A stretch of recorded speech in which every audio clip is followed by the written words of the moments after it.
Hello students, आप सभी का स्वागत है मैग्नेट ब्रेन्स हिंदी पर। मैं हूं वरुण और आप सभी विद्यार्थियों को पढ़ाता हूं कक्षा 12वीं का गणित विषय। जैसा कि आप सभी विद्यार्थियों को पता है कि मैग्नेट ब्रेन्स हिंदी आप सभी विद्यार्थियों को यूपी बिहार बोर्ड की पूरी पढ़ाई, समस्त विषय पूरी तरह से फ्री पढ़ाता है। इसके लिए आपको किसी भी व्यक्ति को कोई पैसा देने की आवश्यकता नहीं है। मतलब आप इस वीडियो को चाहे यूट्यूब पर देखें, चाहे आप ऐप पर देखें, चाहे वेबसाइट पर देखें, कहीं पर भी आपसे ये नहीं बोला जाएगा कि आप वीडियो देखने के लिए पैसे दीजिए। ना ही आपसे ये बोला जाएगा कि आप वीडियो देखने के लिए अपना नंबर रजिस्टर कीजिए, गूगल मेल, जीमेल आईडी दीजिए, कुछ भी नहीं। सब कुछ फ्री है यार। बस शुरुआत करनी है, शुरू से लेकर आखिर तक देखना है ताकि आपको हर चीज समझ में आ जाए। हमारा उद्देश्य आप सभी विद्यार्थियों को मुफ्त में बहुत ही अच्छी शिक्षा प्रदान करना है और उसके लिए हम पूरी तरह से प्रतिबद्ध हैं। बस आप लोगों के सहयोग की आवश्यकता है ताकि आपका जो रिजल्ट है वो काफी अच्छा बने।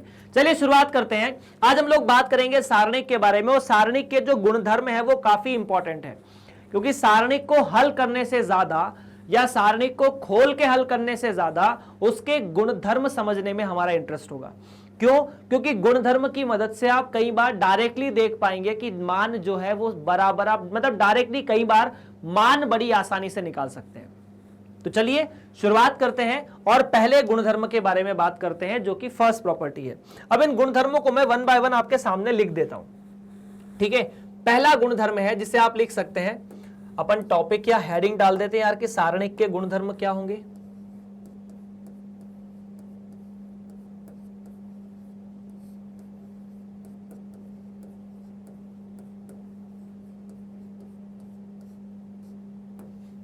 उसमें पहला जो पॉइंट है वो इस प्रकार है कि यदि स्तंभ एवं पंक्तियों को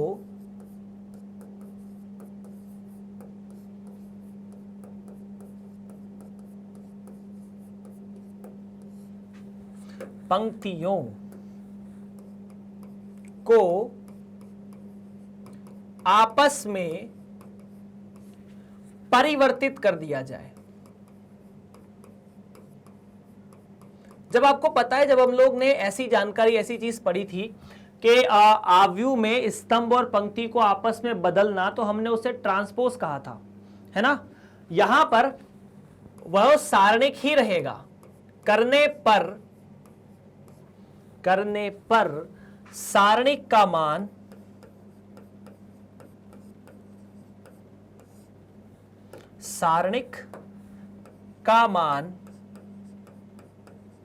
सदैव समान रहता है।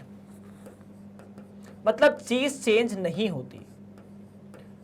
जैसे उदाहरण के लिए मैं मान लीजिए एक सारणिक लेता हूं, या उदाहरण के लिए पहले इस चीज को अपन आव्यूह से समझ लेते हैं। जैसे मान लीजिए एक आव्यूह था ए, जिसे आप इस प्रकार लिखते थे कि ए जो है वो 1 2 है और 3 4 है। आप इस ए के स्तंभ और पंक्ति को आपस में बदलते थे और आप इसका ए डैश निकालते थे, जिसे आप डिटर्मिनेंट या यूं बेसिकली आप इसे ट्रांसपोज कहते थे। इसे, इस पंक्ति को पहला स्तंभ बनाना, 1 2 को ऐसे लिख देना, 3 4 को दूसरा स्तंभ बना देना। तो आपस में अब आप गौर से देखें, 1 2 नाम की पहली पंक्ति थी जो 1 2 नाम का पहला स्तंभ बन गई। 3 4 नाम की दूसरी पंक्ति थी जो 3 4 नाम का पहला स्तंभ बन गई।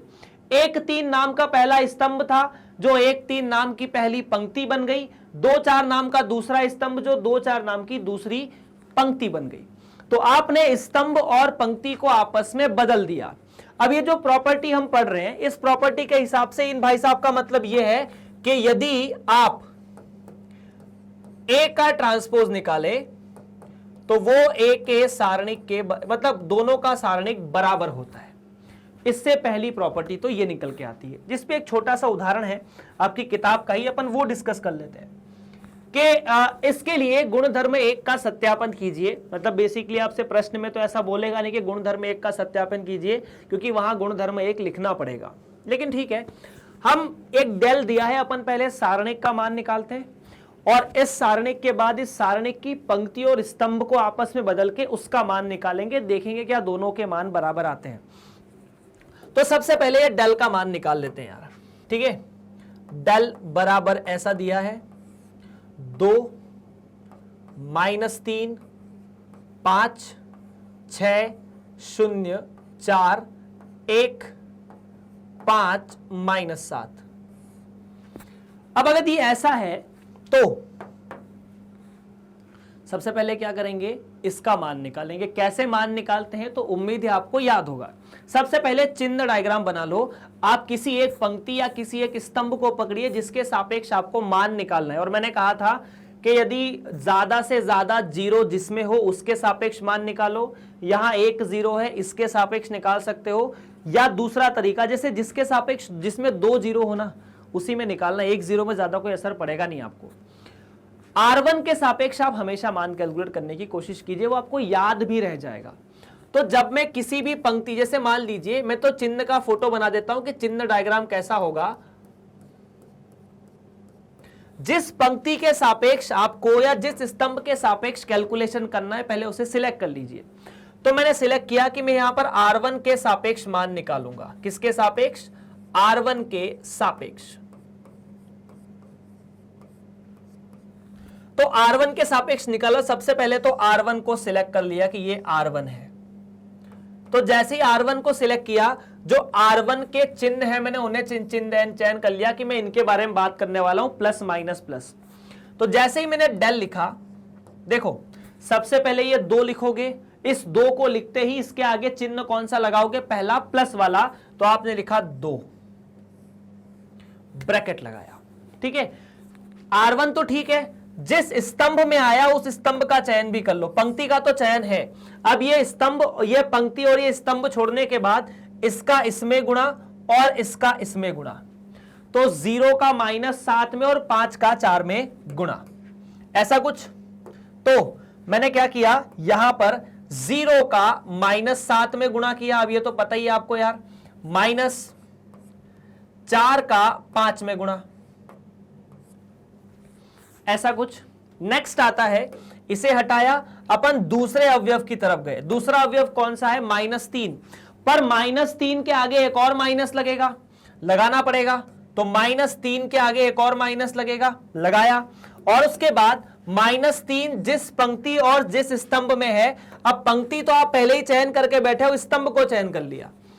अब ये भी गया, इसे हटा दिया बेसिकली। 6 का -7 में गुणा, 6 गुणा -7, 4 का 1 में गुणा। तो 6 का -7 में गुणा -4 का 1 में गुणा। ये गुणा करके दूसरा वाला इसमें से घटाना है। हर बार यही करना है। अगर किसी को बाद वाले माइनस चिन्ह से तकलीफ है तो मैं बता देता हूं कि यहां माइनस क्यों है। इसका गुणा माइनस, इसका गुणा माइनस। नेक्स्ट आता है तीसरा अवयव जो कि 5 है। 5 के आगे चिन्ह लगाया प्लस वाला। ठीक, तो 5 के आगे प्लस का चिन्ह है, इसे सिलेक्ट किया। 6 का 5 में गुणा, 1 का 0 में गुणा। तो 6 गुणा 5 -1 गुणा 0। अब देखो क्या आता है, फटाफट यार, फटाफट कैलकुलेशन करते हैं। तो डेल बराबर 2, 0 -20 प्लस 3, 6 से तो 42, वो ऋणात्मक चिन्ह के साथ, -4 प्लस 5, 6 पंजे 30। इतना ही है क्या? यू कैन कैलकुलेट, फटाफट देख लो यार। 0 -20, यहां 6, यहां 3, 6 से तो 42, 4 और 5 36। कैलकुलेट करें कितना रहा है। तो डेल बराबर -40, 42 को और 4 हुए 46, है ना। 46 का अगर 3 में गुणा करेंगे तो 140 का 3 में गुणा 120 और 6 का 3 में गुणा 18, तो -138। और ये भाई साहब मिला के हुए 150। तो 138 में से 150 में से 138 गए तो 12, उस 12 में -40 फिर जुड़े तो -28। तो डेल का मान यहां पर -28 आना चाहिए। यह पहला रिजल्ट है। अभी दूसरा क्या है? दूसरा हमें इसकी पंक्ति और स्तंभ को आपस में बदलना है। तो अपन ने del 2 नाम का एक सारणिक लिया। ठीक है, सारणिक कौन सा है? del 2। del 2 कैसे बनेगा? तो del 2 अपन ने बोल दिया कि सर इसमें मैं पंक्ति और स्तंभ को आपस में बदल दूंगा। मतलब ये जो आपको पहली पंक्ति दिख रही है 2 -3 5, इसको मैं पहला स्तंभ बना दूंगा ऐसा 2 -3 और 5। दूसरी पंक्ति 6 4 0 है तो इसे अपन लिख दिया 6 0 4। 6 0 4 था तो 6 0 4 ऐसा। 1 5 -7, तो अपन ने लिख दिया इसको 1 5 और -7, कुछ इस प्रकार से। अब इसमें भी आप पूरी तरह स्वतंत्र हैं, चाहे तो R1 के सापेक्ष निकालो, ऐसा नहीं कि पहले में R1 के सापेक्ष निकाला तो यहां पर भी R1 के सापेक्ष, आप जिसमें आप निकाल सकते हैं उसके सापेक्ष निकालिए। तो अगर आप R1 के सापेक्ष निकालें, मतलब वही कैलकुलेशन करते हैं, थोड़ा ठीक रहेगा। तो देख लो, प्लस माइनस प्लस है तो मैं इसके आगे प्लस का चिन्ह लगाऊंगा, यहां पर माइनस का लगाऊंगा, यहां प्लस का लगाऊंगा, मैंने ऐसे ही लिख लिया, वो बार बार फोटो नहीं बनाया। R1 के सापेक्ष अपन कैलकुलेशन करने जा रहे हैं।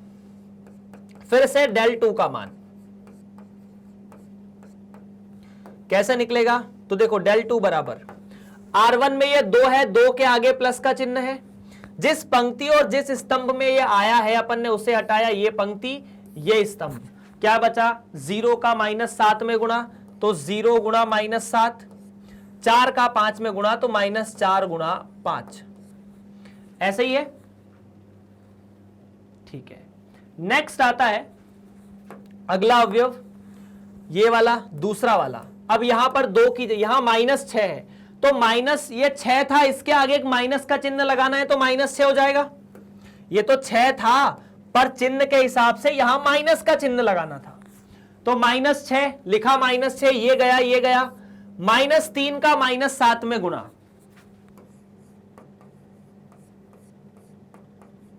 और 5 का 5 में गुणा, ऐसे कुछ।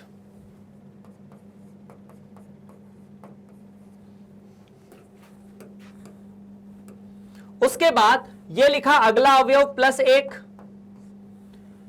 इसे हटाया, -3 का 4 में गुणा, -5 का 0 में गुणा, तो डेल बराबर 2, ये भाई साहब तो हुए 0, -20, -6, 7 3 21, प्लस का -25, प्लस -12 और ये 0, तो 1 गुणा -12 और ये 0, तो देखो कितना आता है यार, ये आता है -40 पहला, तो -6, देखो ये आ जाएगा 21 में से 25 गए तो -4, तो 6 गुणा -4 और ये -12। ओ वाओ, क्लियर है, ठीक है, ओके डन है। तो del 2, अच्छा ये del 2 है ना, del नहीं लिख रहा है, इसको del 2 लिखना है, तो del 2 बराबर -40, ये दोनों प्लस प्लस हो गए, और -12, तो यहां से del 2 का मान है -40 + 24, 20 नहीं 16 में 12 जोड़ोगे माइनस के साथ है तो -28। क्या del 1 बराबर del 2 है, या del बराबर del 2 है, बिल्कुल है। तो अपन ने लिख दिया कि चूंकि del बराबर del 2, इसीलिए गुणधर्म 1 जो है वो सत्यापित है, बात खत्म।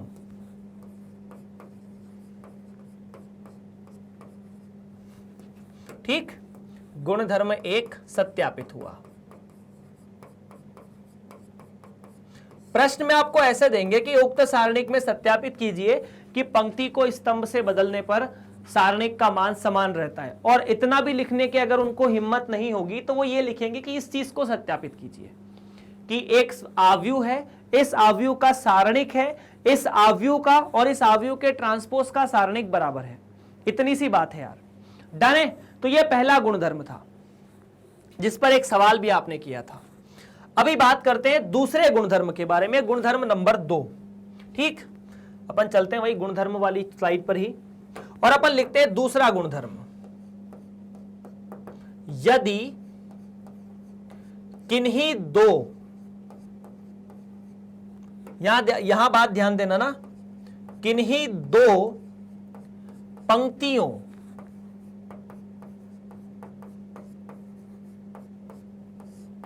या स्तंभ हो, मतलब आप अभी क्या करने वाले हैं, इसको बड़े गौर से सुनना, को आपस में बदलने पर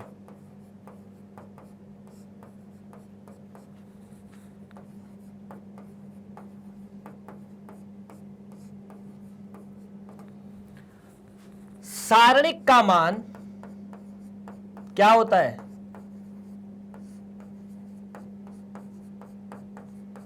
ऋणात्मक हो जाता है।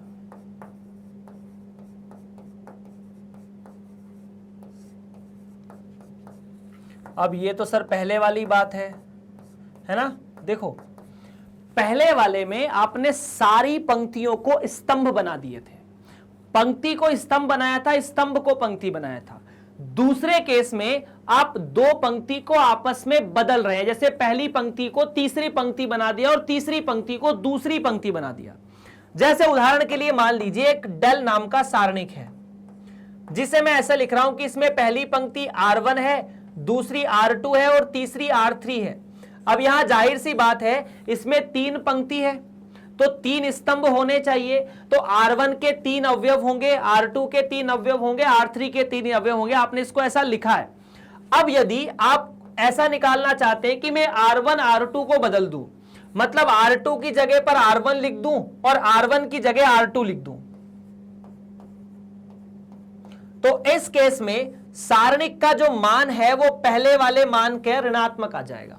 मतलब अगर आप इसे del 2 कहना चाहते हो कि चलो मान लीजिए ये del 2 है, तो इस केस में del 2 का मान del 1 के ऋणात्मक आएगा या del के ऋणात्मक आएगा, जो कि यहां पर है। इसे del बोला जाता है ना, हाँ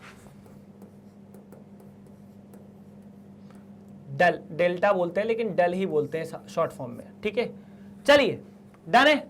सो देखो एक उदाहरण के लिए मैं लिख दूं, जैसे मान लीजिए एक सारणिक है A नाम का, जिसका मतलब है 1 2 3 4 5 6 7 8 और 9।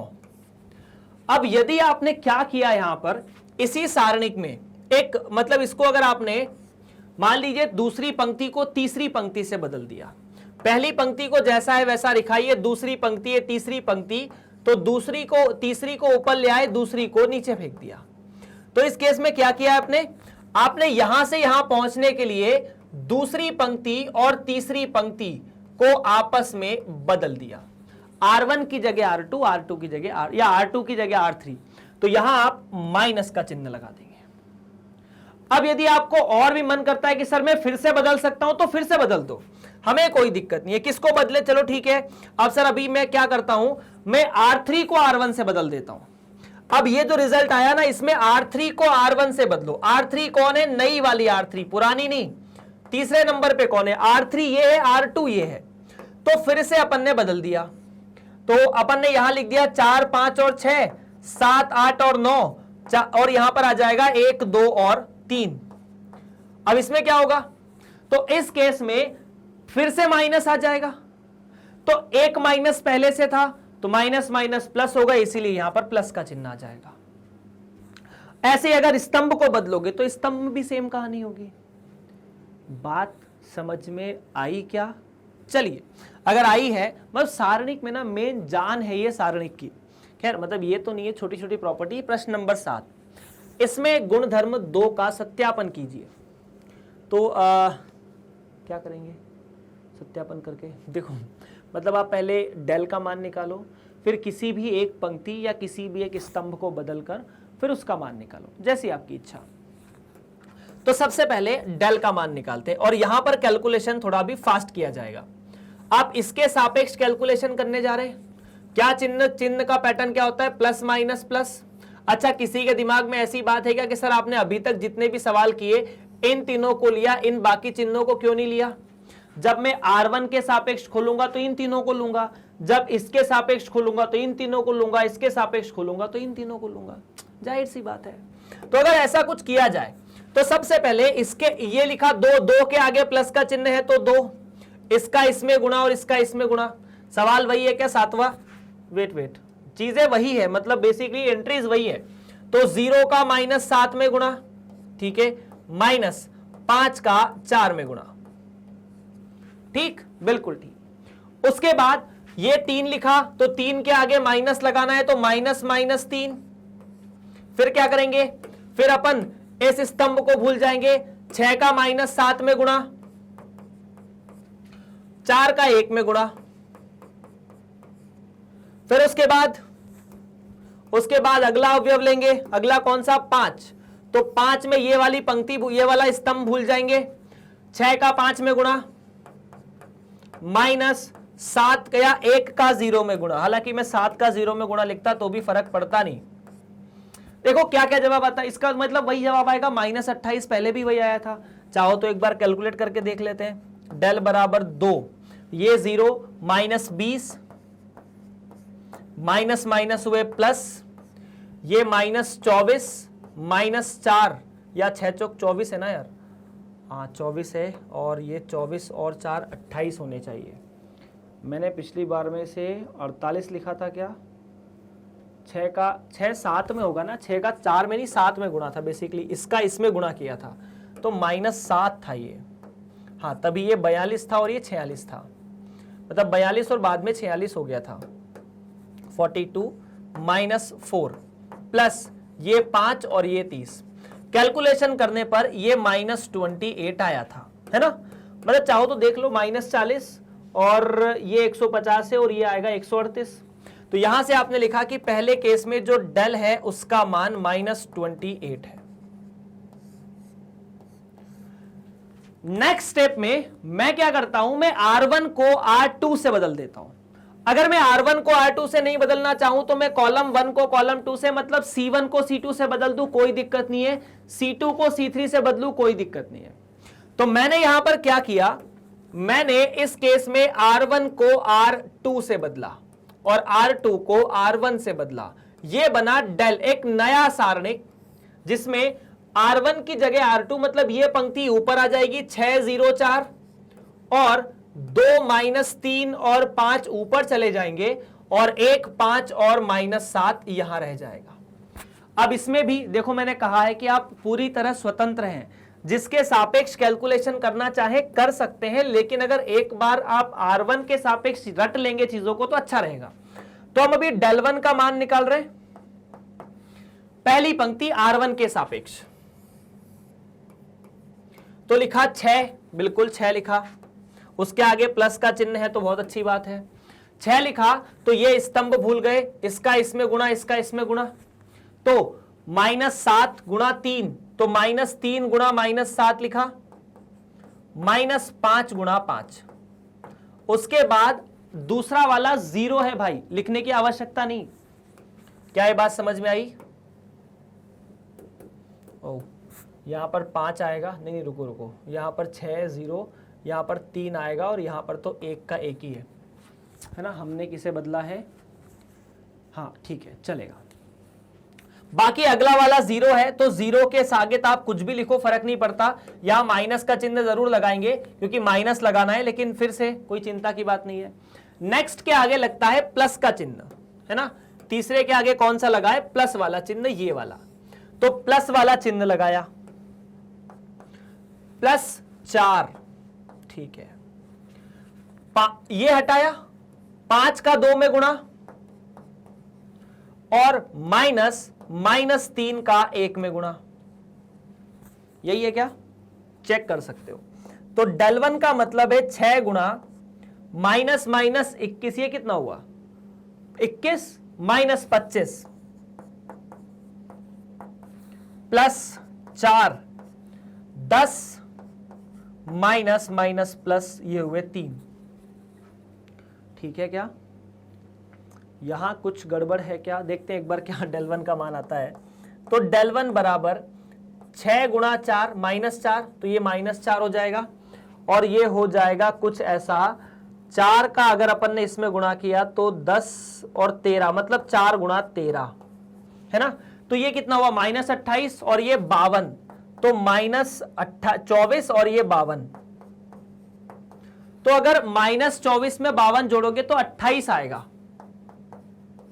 तो अगर आप गौर से देखो तो डेल 1 का मान आया है 28, जो कि है डेल के ऋणात्मक के बराबर।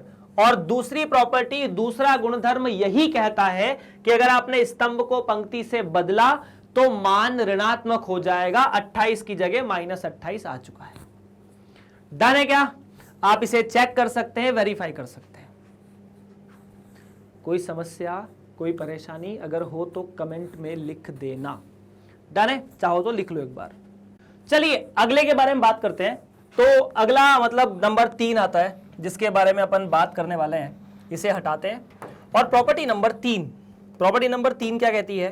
प्रॉपर्टी नंबर 3 ये कहती है, सुनना बड़े गौर से, यदि किसी सारणिक के, कोई भी बेसिकली जो मन करे, किसी सारणिक के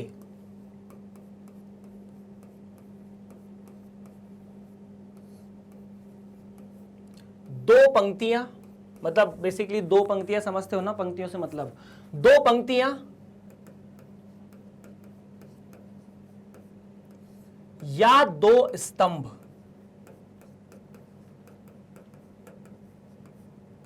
समान हो। समान मतलब उनके संगत अवयव भी समान होने चाहिए, ठीक है? तो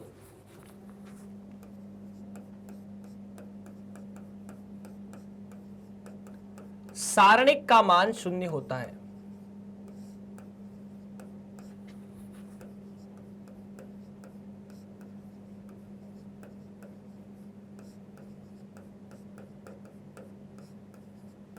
कब?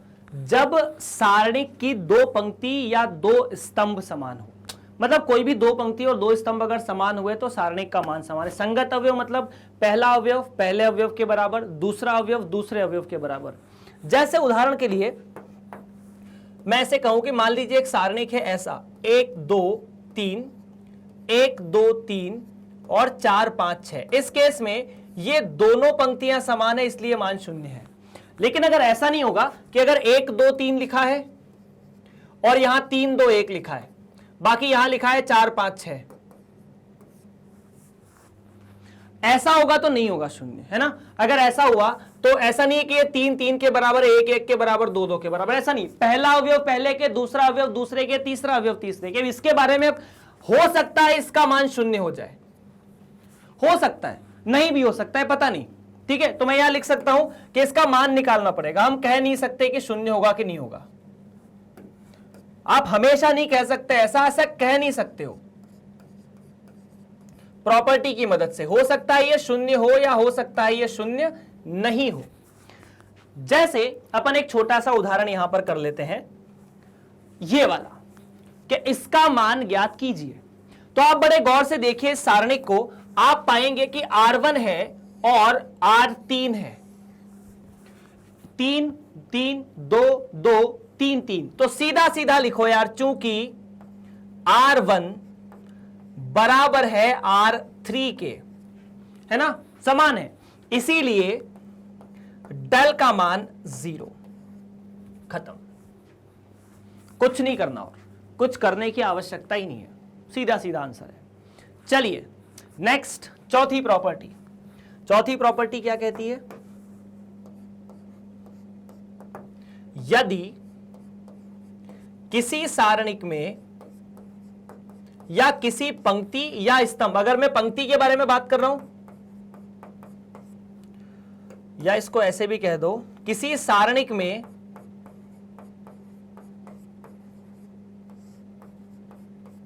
किसी भी सारणिक में कोई अचर संख्या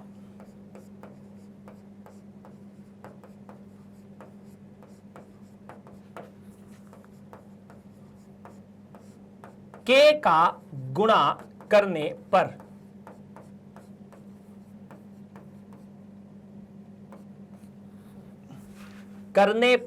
मतलब अगर आपको किसी सारणिक में k का गुणा करना है, मान लो इसी सारणिक में आपको 10 का गुणा करना है, सारणिक में 10 का गुणा करना है।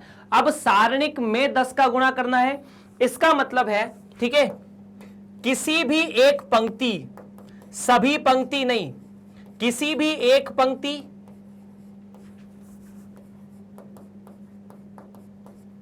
या स्तंभ, है ना, जो बात यहां पर पंक्ति के बारे में कह रहा हूं वो स्तंभ के बारे में भी सही है, में k का गुणा करना।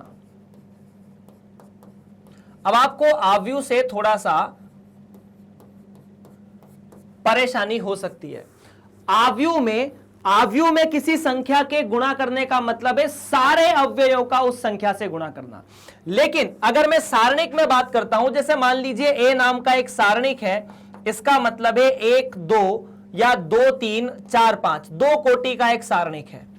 अब यदि मुझे मान लो a में 2 का गुणा करना है, मैं क्या चाहता हूं कि मैं यहां पर a में 2 का गुणा करता हूं, तो मैंने लिखा 2a। तो इस केस में आप चाहे इस पंक्ति में 2 का गुणा करो या इस दोनों में से किसी एक पंक्ति में, या आप किसी स्तंभ में गुणा कर दो।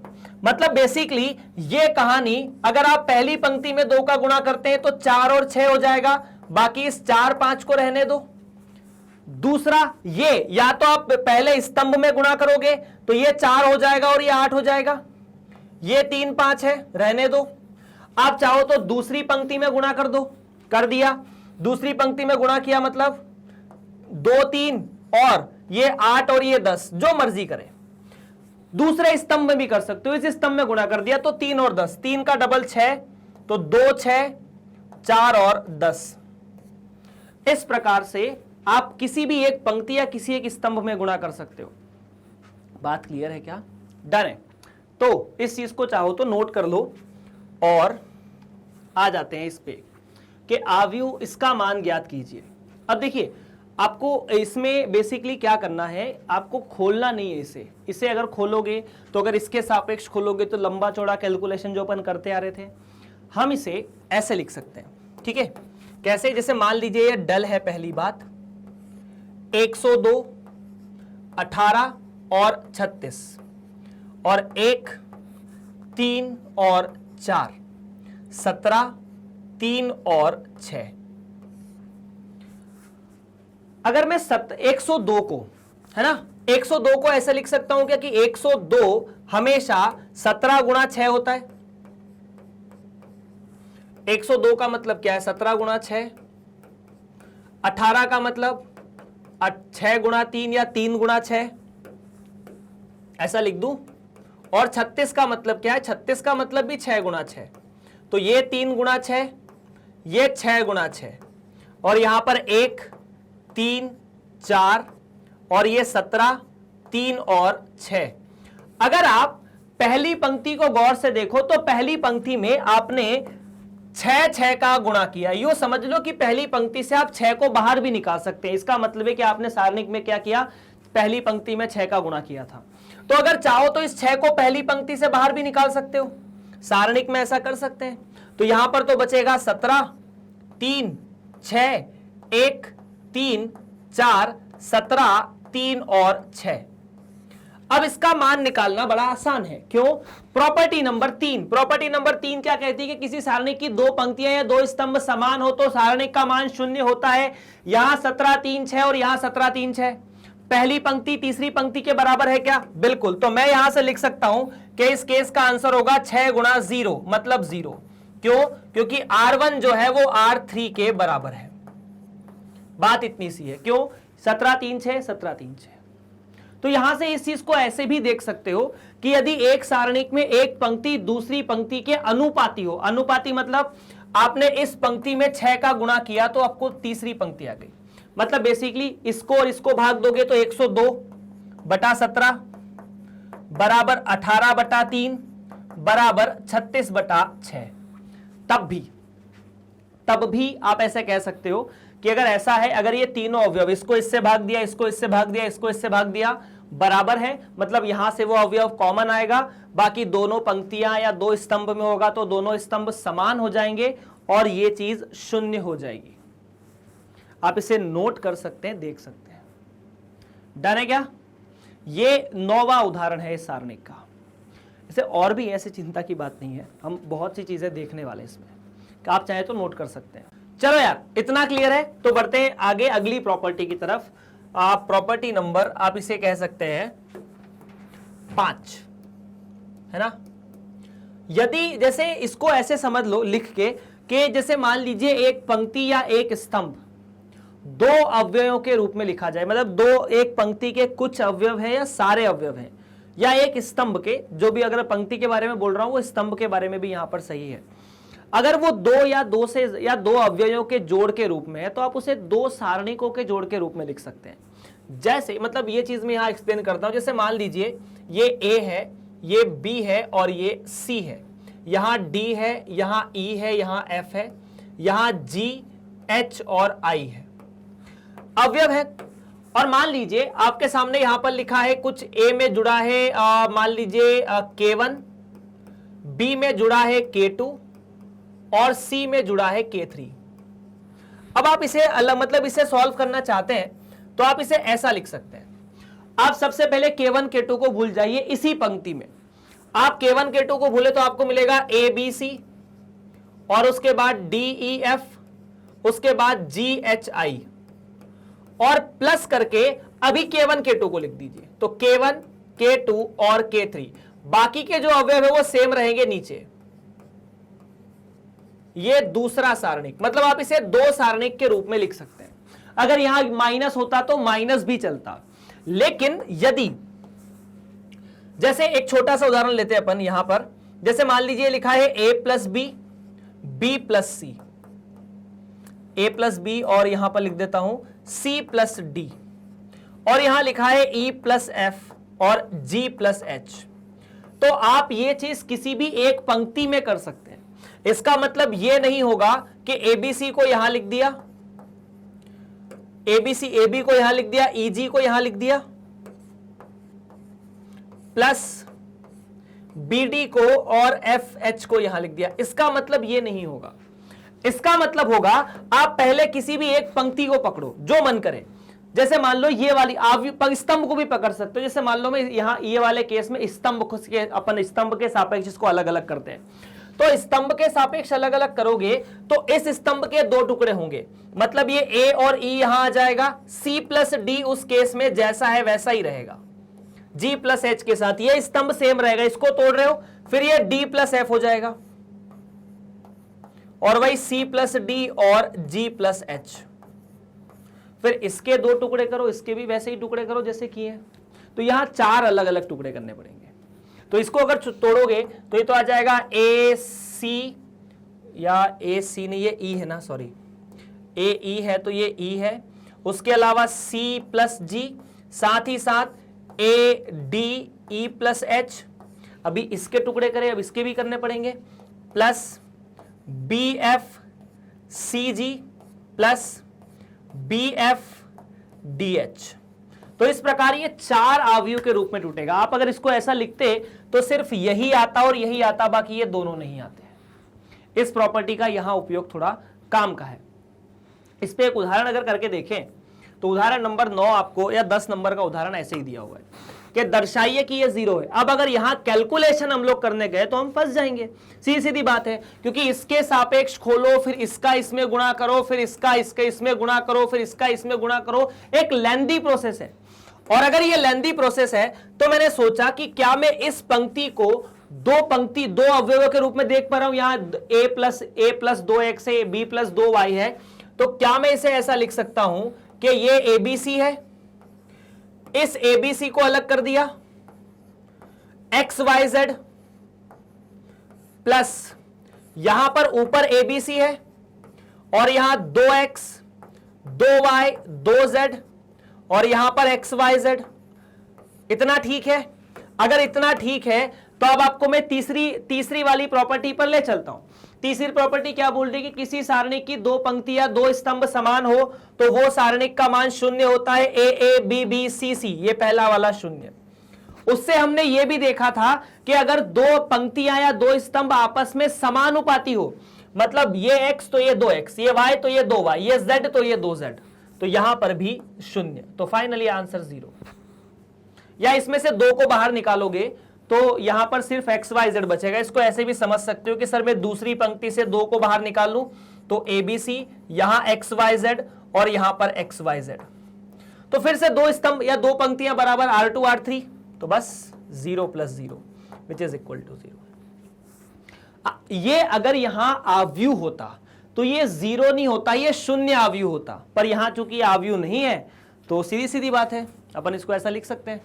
प्रश्न नंबर 10 मेरे भाइयों समाप्त हो चुका है।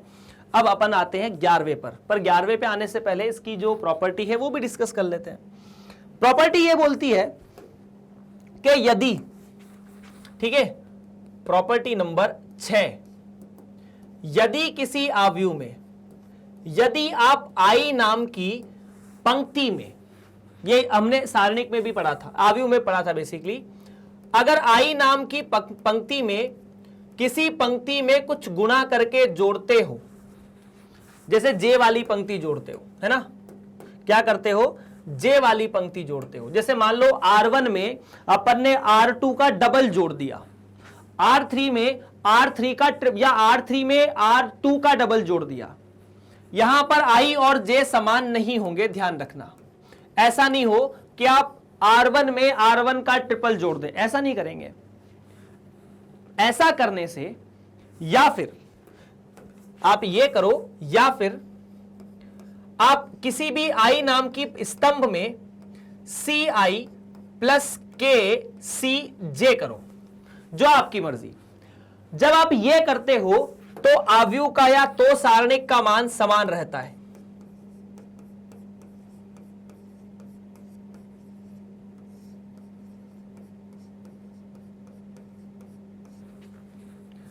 अपरिवर्तित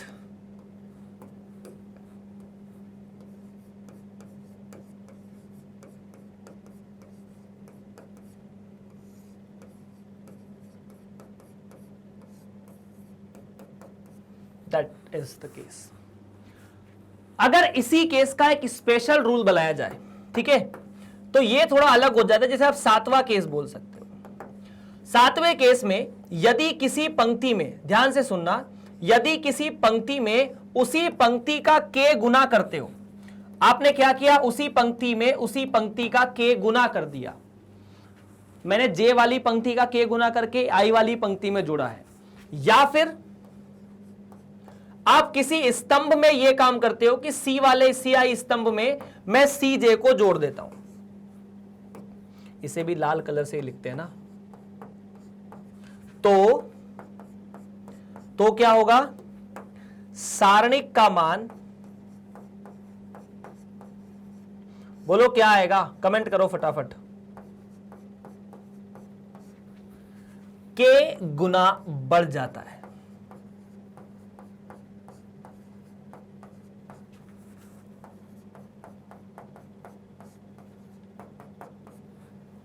नोट कर लो इसे।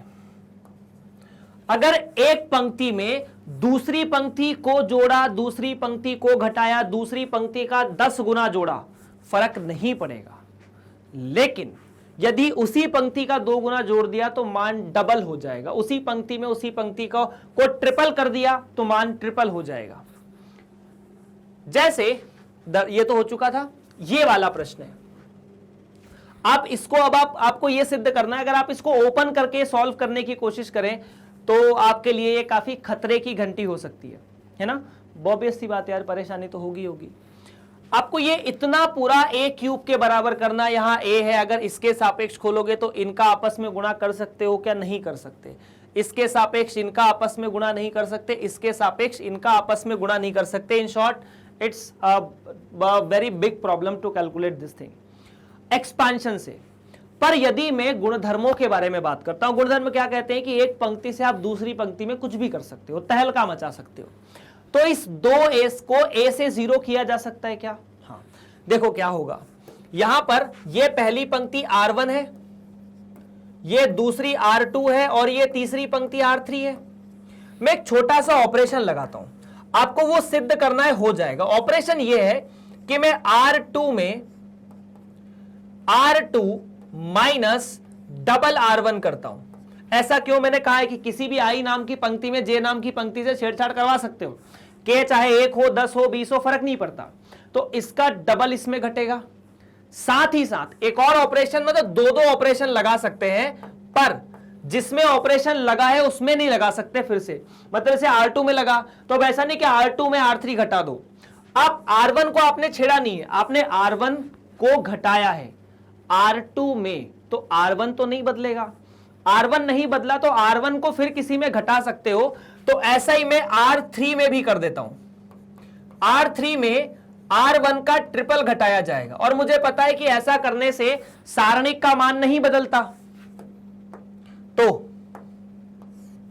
ये तो A है, यहां A प्लस B है और यहां A plus B plus C है। इसका डबल इसमें घटाओगे तो 0, इसका ट्रिपल इसमें घटाओगे तो 0। अब a प्लस बी का डबल 3a प्लस 2b में से घटाओगे तो इसका डबल इसमें घटाओगे तो सिर्फ a बचेगा, 2b से 2b गए, इसमें इसका 3 गुना घटाओगे, देख लो 6a प्लस 3b में 3 गुना a प्लस b घटाओगे तो आप यहां देख सकते हैं कि 6a में से 3a गए तो 3a बचे, 3b में से 3b गए तो कुछ नहीं बचा, 3a।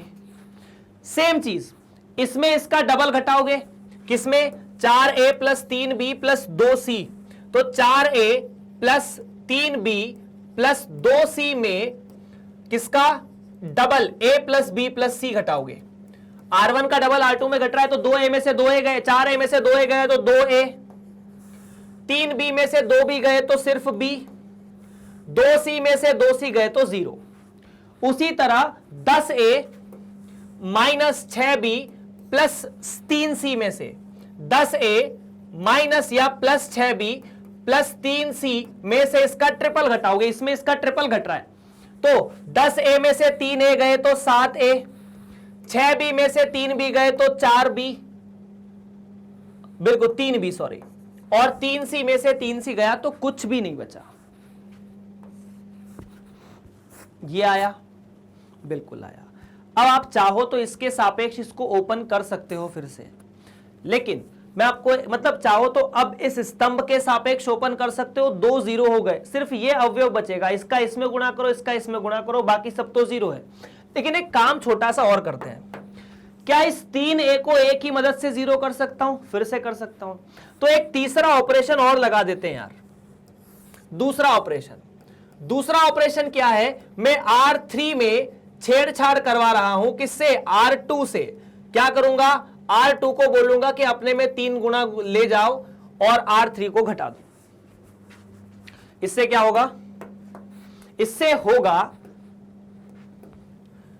आपको दिखेगा अभी, ये a प्लस बी और a प्लस बी प्लस सी, ये 0, यहां a और यहां 2a प्लस बी, कोई दिक्कत नहीं है, ये a है ना। इस a का ट्रिपल 3a में से घटाओगे तो 0 हो जाएगा, बिल्कुल 0 हो जाएगा। अब 7a में से 2a अगर घटाया जाए, मेरे हिसाब से कुछ तो प्रॉब्लम है यहां पर। Let's calculate once again.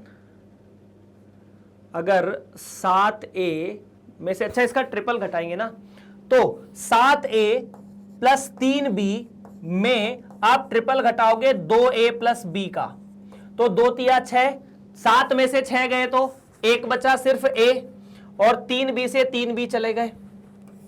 Clear है क्या? अब आप इसको एक्सपेंशन कर सकते हो, किसको? कॉलम 1 के सापेक्ष। तो C1 के सापेक्ष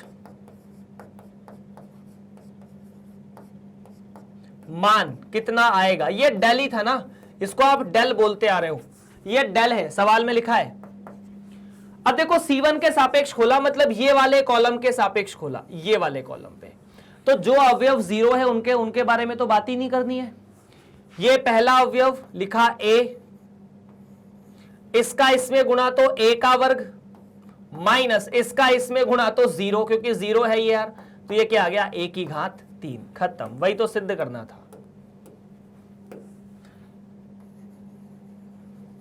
हो चुका। अगर आप इसे डायरेक्ट एक्सपेंशन से जाएंगे तो आई थिंक ये बहुत कैलकुलेटिव हो जाएगा। डन है? चलिए और सवाल करने की कोशिश करते हैं। प्रश्न यहां पर समाप्त होता हुआ, सिद्ध कीजिए कि x plus Y, Y plus Z, Z plus X 0 है, और प्रसरण किए बिना सिद्ध करना है। मतलब आपको इसे खोलना नहीं है, ऐसा नहीं कि इसको खोल के इसका इसमें गुणा करो, फिर माइनस इसका इसमें, माइनस इसका इसमें, ऐसा नहीं करना है, आपको सिद्ध करना है बिना खोले। तो देखिए कैसे करेंगे। आपने एक छोटा सा ऑपरेशन लगाया कि कॉलम नंबर 1 जो है उसमें मैं कॉलम नंबर 1 में कॉलम नंबर 2 और कॉलम नंबर 3 जोड़ रहा हूं। अब ये तो पता है कि एक सारणिक में दूसरे को जाने से मान तो परिवर्तित नहीं होगा। हमने पढ़ा है कि अगर ऐसा कुछ करूंगा, दूसरे किसी स्तंभ को जोड़ूंगा, तीसरा और भी जोड़ सकते हो, फर्क नहीं पड़ेगा, तो मान तो चेंज होगा नहीं। तो इसे तो डेल ही लिखेंगे, लेकिन देखना क्या होगा, x प्लस वाई क्या आता है, आपको इन तीनों को एक जगह जोड़ना है, x plus Y, Y plus Z plus z plus X. भाई साहब इसमें दो बार तो x है, दो बार y है, दो बार z है, तो ये 2x plus Y plus z है। बिल्कुल सही है, 2x plus Y plus z। यहां पर आप इसे और इसे जोड़ेंगे, कॉलम नंबर 1 तो पता है ना, चलो मैं बता देता हूं यार, I hope there is no issue, मतलब होना तो नहीं चाहिए। इसे बोलते हैं column number 1, column number 2, column number 3। ये पूरा का पूरा कॉलम नंबर 1, कॉलम नंबर 2 और कॉलम नंबर 3। तो आप क्या कर रहे हो, कॉलम नंबर 1 में इसमें इसे जोड़ते जा रहे हो इधर, तो इसमें इन तीनों को जोड़ा। अब इस z में x और y को जोड़ोगे तो क्या आपको यहां से मिलेगा x plus Y plus z, और एक में इन एक को जोड़ोगे तो मिलेगा 3। बात तो सही है, सही है। चलो फिर अगर सही है तो उसके बाद क्या, यहां y प्लस z है, क्या इससे सवाल सॉल्व होगा? शायद नहीं होगा, बिल्कुल नहीं, ये गलत किया, मतलब ऑपरेशन गलत हो गया, इससे अपन एक्सपेंशन के बिना सॉल्व नहीं कर पाएंगे, मतलब मैंने गलत चीज इंटरप्रेट कर ली। तो फिर क्या करेंगे, मतलब यहां सोचना पड़ेगा, ऐसा नहीं है कि आप पहली बार में आंसर कर दोगे। मान लेते हैं मैं पंक्ति नंबर 2 में पंक्ति नंबर 2 प्लस पंक्ति नंबर 1 कर रहा हूं, ये पूरी की पूरी पंक्ति नंबर 2 है या पंक्ति नंबर 1 है, और ये पंक्ति नंबर 2 है, तो आप इसमें इसका जोड़ करेंगे, इससे सवाल हो जाएगा x plus Y plus Z, तो ये मिलेगा x plus Y plus Z, y plus Z plus X, तो ये भी मिलेगा x plus Y plus Z, x plus Y plus Z ये भी मिलेगा सेम।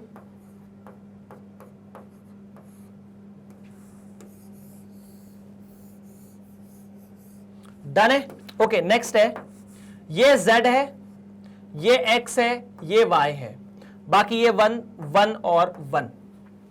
अच्छा, क्या मैं पहले पंक्ति से, ये पहली पूरी की पूरी पंक्ति है, यहां जो अवयव लिखा है वही यहां लिखा है, वही यहां लिखा है, मतलब इसमें से आप कॉमन निकाल सकते हैं क्या, x plus Y plus Z को? बिल्कुल सही है, तो आपने x plus Y plus Z को कॉमन निकाल लिया,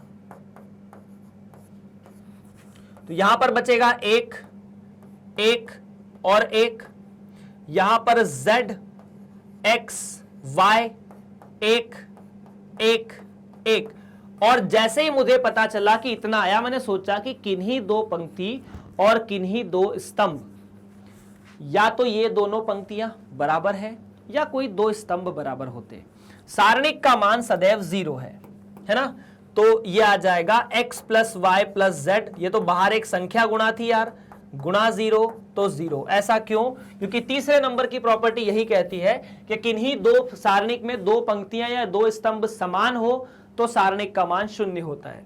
यहां पर भी 1 1 1 1 1 1, तो ये पंक्ति इस पंक्ति के बराबर, यहां लिख सकते हो कि R1 जो है वो R3 के बराबर है। प्रश्न नंबर 12 डन है, आप चाहे तो नोट कर सकते हैं इसे। चलिए, निम्नलिखित का मान ज्ञात कीजिए।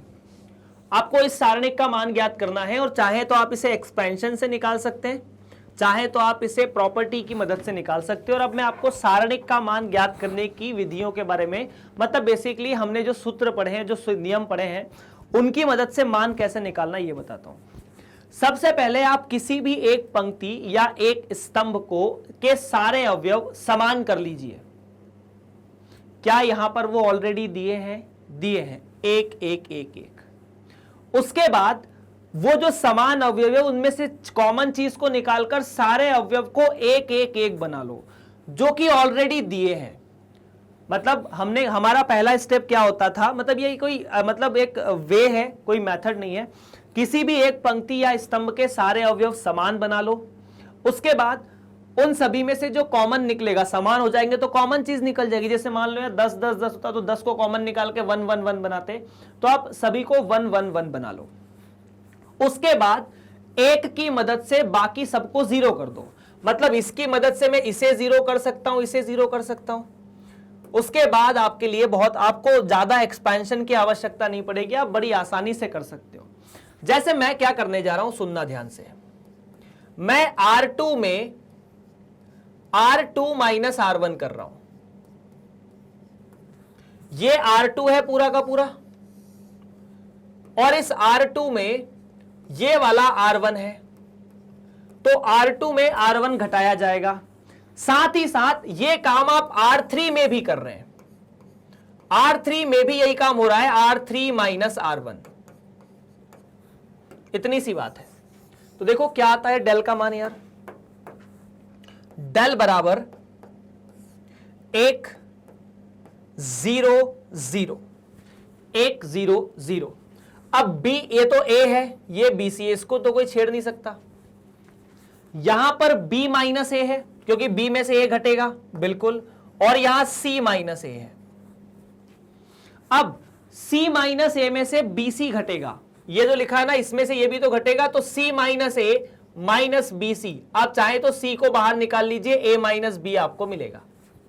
तो यहां से आपको मिला C गुणा A माइनस B, और यहां पर AB में से आप BC घटाएंगे तो आपको मिलेगा B गुणा A माइनस C। तो यहां पर मिलेगा B गुणा A माइनस C। गौर से देखो, क्या दूसरी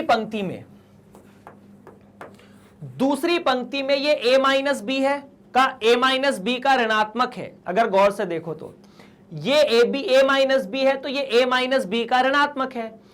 तो इसे अपन ऐसा लिख सकते हैं कि अगर मैं यहां से इस दूसरी पंक्ति से A माइनस B को बाहर निकाल लूं, ध्यान से सुनना क्या होगा। अभी ये डेल है, एक A और BC, यहां एक है ना, चूंकि A माइनस B सदैव माइनस B माइनस A के बराबर होता है, तो इस केस में आप यहां से माइनस चिन्ह को बाहर निकालेंगे। तो माइनस मतलब माइनस चिन्ह नहीं, सॉरी, A माइनस B को बाहर निकालेंगे।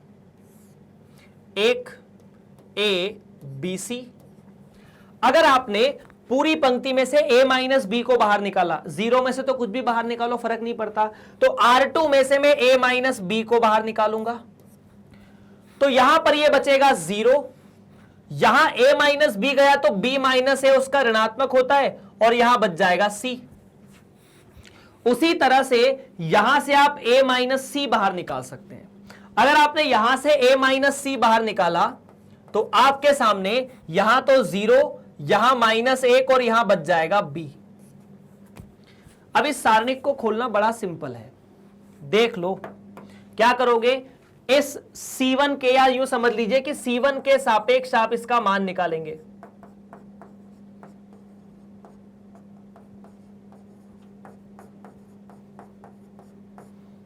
तो देखो क्या आएगा, डेल बराबर ये A minus B B minus C तो पहले ही बाहर आ चुका है। अब इसके सापेक्ष खोलोगे तो ये 2 तो वैसे ही 0 है, मतलब ही नहीं। एक के बारे में बात करेंगे तो 1 गुणा इसका इसमें गुणा तो minus B minus minus C। ऐसा क्यों? इसका इसमें गुणा तो B का माइनस 1 में गुणा माइनस C का माइनस 1 में गुणा। तो यहां से डेल बराबर A माइनस B, देखना क्या होगा, ये माइनस माइनस C तो प्लस C माइनस B, तो इसे B माइनस C लिख सकते हैं और इसे A माइनस C लिख सकते हैं। ये A माइनस C यहां आ गया, सिमेट्रिकल दिखा इसलिए आपको ऐसा लिख दिया। ये है B माइनस C, चाहो तो देख लो, ये C है और ये माइनस B है। डन। इस प्रकार से ये प्रश्न भी सरल होता हुआ हल होता हुआ। चलिए प्रश्न नंबर 14 के बारे में बात करते हैं। उदाहरण नंबर 14, सिद्ध कीजिए कि A प्लस B या B plus C, A C plus A B और C A प्लस B, इन तीनों का जो मान है या इसका जो मान है वो 4 ABC के बराबर है। तो इस तरह के अवयव में मतलब कुछ तो ऐसा करना पड़ेगा कि कुछ चीजें 0 हो जाए। हो सकता है सारी 0 हो सकता है 0 ना हो। हम जब सारणिक का मान निकालना सीख रहे थे तो हमारा टारगेट था कि किसी भी पंक्ति के ज्यादा से ज्यादा अवयव शून्य होने चाहिए या स्तंभ के। तो आप इस A में से A को घटाकर इसे शून्य तो कर सकते हो, इसमें कोई मनाही नहीं है। वैसे ये नहीं घटेगा, ये घटेगा तो भी कुछ ना कुछ तो असर होगा ही होगा। मतलब कुछ चीजें तो यहां पर शून्य हो सकती है। तो वैसे ही अगर चाहो यहां पर तो इसमें से इसे घटा दो, इसमें से इसे घटाओगे, इसमें से इसे घटाओगे तो चीजें शून्य हो जाएगी। कैलकुलेशन बेसिकली यहां पर लंबा चौड़ा है, आप चाहो तो देख लो, थोड़ा बहुत तो है कैलकुलेशन यार, ठीक है। तो अगर मैं R1 R2 में ये चीजें लगाने की कोशिश करूं तो क्या होगा, तो देखो मतलब मैं यही सोच रहा हूं कि मैं किस तरह से इसे थोड़ा सिंपल करूं। तो सबसे पहले मैं सोचता हूं कि यार एक काम करते हैं, हम इसमें से इसे घटा दें तो यहां सिर्फ बचेगा b। अगर ऐसा किया जाए तो सोचना क्या होगा, तो ये में से ये घटेगा तो a सिर्फ -c बचेगा और यहां a माइनस बी बचेगा, मतलब कुछ भी जीरो नहीं होगा। शॉर्ट एंड स्वीट बात ऐसी है कि इस a में से a को घटाने पर जीरो तो किया जा सकता है। तो मैंने a में से a कब घटेगा, जब ये स्तंभ इस स्तंभ में से घटाया जाएगा, यही होगा। तो कैन वी से कि यहां पर जैसे मान लीजिए ये C1 है, ये C2 है और ये C3 है, तो पहला जो मैं प्रॉपर्टी लगाने जा रहा हूं वो ऐसी है कि C2 में एक ऐसी प्रॉपर्टी लगाइए कि C2 माइनस C3 हो जाए, तब डेल का मान क्या होगा, इसे डेल कह देते हैं अपन, ठीक है। तो B प्लस C, B और ये C, A में से A गया तो 0। अब देखो C प्लस A में से B जाएगा, ऐसा तो होगा नहीं ना कि सिर्फ C plus A minus B होगा, बिल्कुल होगा। और यहां पर ये A होगा, ये B होगा, बिल्कुल होगा। और यहां पर इसमें से ये जाएगा तो C minus A minus B और ये A प्लस B होगा। क्या ऐसा किया जा सकता है? I hope there is no issue, मतलब मुझे पूरी उम्मीद है कि इसमें आपको कोई समस्या नहीं है। अब देखो एक अवयव तो जीरो हुआ, और हम किसी को जीरो कर सकते हैं क्या? हाँ, और कर सकते हैं। कैसे? इस b की मदद से इस b को भी जीरो कर सकते हैं। मतलब बहुत सारा कैलकुलेशन हमारा बचेगा। वो कब किया जाए? जब C3 घटे C1 में से। तो अगला जो ट्रांसफॉर्मेशन है वो ऐसा है कि मैं C1 में C1 माइनस C3 करने जाऊंगा। करते हैं, कुछ तो भी होगा ही सही, ठीक है। ठीक है, अगर C1 में C1 माइनस C3 तो B प्लस C में से घटेगा A, जो कि सीधा लिखा जाएगा B plus C minus A। B में से गया B और C minus A minus B, C में से ये घटा जाएगा तो C minus A minus B। बाकी यहां पर 0 है, यहां A है, बहुत खुशी की बात है। और ये C plus A minus B है और यहां पर ये B है और ये C minus A minus B है। आप इन्हें ऐसे लिख लीजिए और ये A प्लस B है। अब आप चाहें तो इस डिटर्मिनेंट को एक्सपेंड कर सकते हैं रो नंबर 1 के सापेक्ष। मतलब हम इसे R1 के सापेक्ष खोल सकते हैं। ये R1 है पूरा का पूरा, ठीक है। तो मैं इसे खोल रहा हूं किसके सापेक्ष? R1 के सापेक्ष।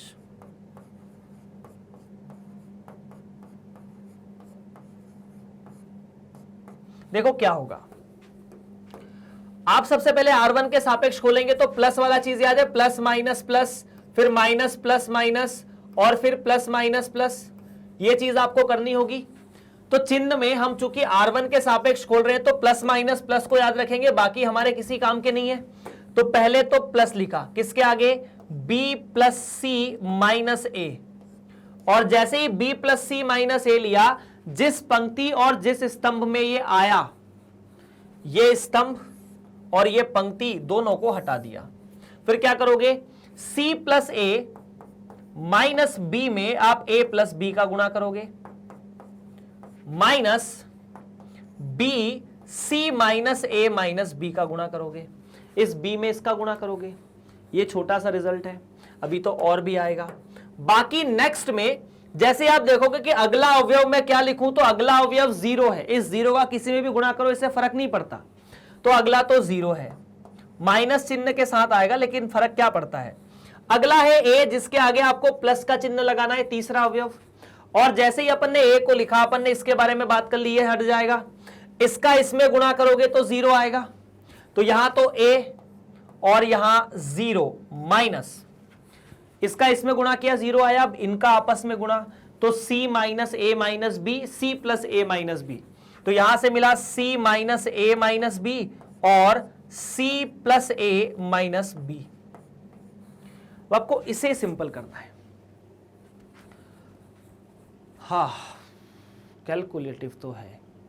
अच्छा आप सोच रहे हो कि सर डायरेक्टली निकालते तो ज़्यादा सिंपल रहता, मे भी हो सकता है, मतलब एनसीईआरटी में हो सकता है दूसरे तरीके से आंसर दिया हो, मतलब आप इसे अलग अलग तरीके से कर सकते हैं, ऐसा नहीं कि सिर्फ हम एक ही तरीके से करेंगे। आप इन दोनों को जोड़ के इसमें से घटा भी सकते हो, अगर इन दोनों को जोड़ के इसमें से घटाओगे तो ये तो 0 हो जाएगा, मतलब देयर आर मेनी वेज यार। ठीक है, तो सबसे पहले इसे सिंपल करते हैं। तो ये b प्लस सी जो है वो बाहर है माइनस ए के साथ। अब देखो अगर मैं c का a में गुणा करूं तो सी ए, ठीक है, उसके बाद a का a में गुणा करूं तो a का स्क्वायर, a का b में गुणा करूं तो माइनस ए बी, फिर b का c में गुणा करूं तो बी सी, प्लस a का a b में गुणा करूं तो A B minus B square. अभी कहानी बाकी है, माइनस लगेगा, b का c में गुणा तो बी सी, माइनस माइनस हो गए प्लस, b और a तो बी ए या ए बी, माइनस माइनस फिर से प्लस, b का b में तो बी स्क्वायर। और अभी सिर्फ थोड़ी सी कहानी सॉल्व हुई है। उसके बाद ये a वाला भी है तो प्लस a, अब इसमें तो और बड़ी लंबी चौड़ी रामायण है। देखो माइनस यहां है और a माइनस बी है और c माइनस बी, इसे अपन अभी यही लिखते हैं यार थोड़ा सा।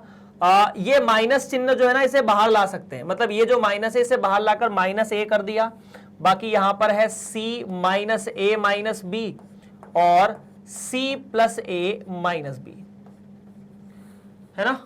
तो मैं इनमें से कुछ चीजें हटा रहा हूं क्योंकि इतना डेटा वहां लिखना पॉसिबल नहीं है, जो कर चुके हैं उसे हटाया जा रहा है। मतलब अगले पन्ने पर जाएंगे तो ये पूरा देख देख के लिखना पड़ेगा और हो सकता है हम कुछ ना कुछ चीजें भूल जाएं। डन है, तो जिसे लिखना है वो वीडियो बैक करके लिख सकते हो ना। डेल का मान अब देखो क्या होगा, ये b का वर्ग इस b के वर्ग को खत्म करेगा, ये bc को, और ये माइनस ab ये ab को। तो बेसिकली यहां पर आपको मिलता है ca प्लस a का वर्ग प्लस ab, और बाहर ये, अच्छा बाहर ये चीज बाकी है अभी, तो क्या b plus C minus a, और यहां पर मिलता है ca प्लस a का वर्ग माइनस ए बी। ठीक है, वहां भी गुणा तो करना ही पड़ेगा, लंबा चौड़ा गुणा करना पड़ेगा। अब तो माइनस ए बाहर है, अब क्या करोगे, सबसे पहले c का सी ए बी में गुणा करोगे तो c का वर्ग प्लस सी ए माइनस बी सी, फिर a का, इन तीनों में माइनस a का तो minus A C minus a का वर्ग माइनस माइनस प्लस तो ए बी, फिर माइनस b का तो प्लस नहीं सॉरी माइनस, क्योंकि b के साथ माइनस लगा है, माइनस b का c में तो minus B C minus A B और माइनस माइनस प्लस b का वर्ग। ठीक है, फाइन है, देखते हैं क्या होता है। उधर से भी बहुत सारी चीजें हटेगी अभी तो। चलिए अब गुणा करते हैं बाकी जो बची हुई चीजें। b का c में तो a b c, c का इसमें तो प्लस c का वर्ग a माइनस a का वर्ग c, आपने इसमें इन तीनों का गुणा कर दिया है। अब आगे c का, अच्छा a का वर्ग में तो a का वर्ग b में, अब इसका इन तीनों में गुणा करोगे, प्लस a का वर्ग c में, ठीक है, और a का वर्ग a में जो कि आ जाएगा a की घात 3। ठीक है, अभी ab बचा है, तो ab का b में गुणा करोगे, माइनस के साथ है तो माइनस ab का वर्ग, ab का c में गुणा करोगे तो माइनस चिन्ह के साथ है तो माइनस abc। ठीक है, और इधर गुणा करोगे तो abc या माइनस ab का इसमें गुणा करोगे तो a का वर्ग b। I hope there is no issue, मतलब कुछ ऐसा नहीं हो जो परेशान करे या फिर कुछ ऐसा कैलकुलेशन जो हम नहीं चाहते हो बेसिकली। ये ए बी पॉजिटिव आना चाहिए वैसे तो, हाँ ठीक है, गलती की हमने। ये जो ए बी है ना, ये यहां बचा था, ये पॉजिटिव है, नेगेटिव नहीं है। तो अगर ये पॉजिटिव है तो बाद के जो तीनों कैलकुलेशन है उनको फिर से कर लेते हैं। बाद के तीनों कैलकुलेशन को फिर से करेंगे तो ए बी का इसमें गुणा, वेट फिर से देखना पड़ेगा यार, मैंने क्या किया था, ए के वर्ग का इसमें और इसमें गुणा किया था, तो यहां से ए क्यूब आया था। अब ए बी का इसमें गुणा करोगे तो आपको मिलेगा ए का वर्ग बी। देख लो, ए बी का बी में गुणा तो ए का वर्ग बी, फिर ए बी का सी में गुणा तो A B C minus A B या ए का वर्ग बी। ठीक है, अभी उधर तो कुछ सारे कैलकुलेशन कटेंगे ना आपस में। जैसे देखो BC जो है वो BC के साथ नेगेटिव 2 बार है, वाओ। AB जो है या AB के साथ गया, ठीक है। और उसके बाद BC के साथ 2 बार नेगेटिव है, AC के साथ गया, ठीक है। तो अब यहां से क्या होगा, यहां से माइनस ABC माइनस, देखो अच्छा एक बार फिर से देख सारा कैलकुलेशन, माइनस ए का सी में वर्ग माइनस ए प्लस सी का वर्ग, तो ये मिलेगा माइनस ए सी का वर्ग, minus minus plus A B C तो ए बी सी, फिर माइनस माइनस माइनस ए का वर्ग तो ये मिलेगा माइनस ए की घात 3, ठीक है। इधर गुणा किया, फिर इधर गुणा किया तो minus minus plus A B C, और माइनस ए का बी में किया तो माइनस ए बी का वर्ग। अब सब कटेंगे, कुछ कुछ चीजें बचेगी, देख लो क्या क्या बच रहा है।